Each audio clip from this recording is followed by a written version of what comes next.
Estado ng mga otoridad ang tinaguriang top 1 most wanted person dahil sa kasong panggagahasa sa Barangay Bagbag, Angat, Bulacan. Ang pagkakaaresto sa sospek ay simbolo ng patupad ng kapulisan sa kanilang pangakong protektahan ang mamamayan at itaguyod ang hustisya. Ibabalita yan ni Patrolwoman Cristalyn Javier. Estado ng mga otoridad ang tinaguriang top 1 municipal most wanted person sa kasong rape sa Barangay Binagbag, Angat, Bulacan. Kinilala ni Police Captain Jason M. Viola, hepe ng Angat Municipal Police Station, ang suspect na si alias Imao, 22 anyos, walang trabaho at residente ng Barangay Binagbag, Angat, Bulacan.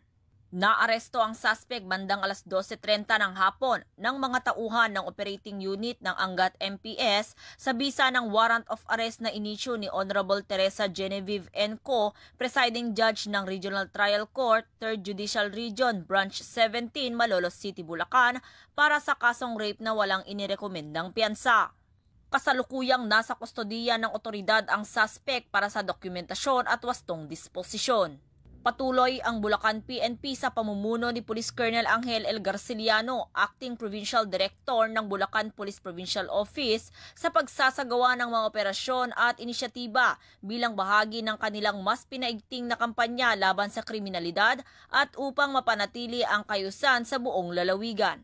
Mula dito sa Camp General Alejo S. Santos, ako ang inyong PNN correspondent, Patrolwoman Cristalyn Javier, alagad ng batas, tagataguyod ng Balitang Puli.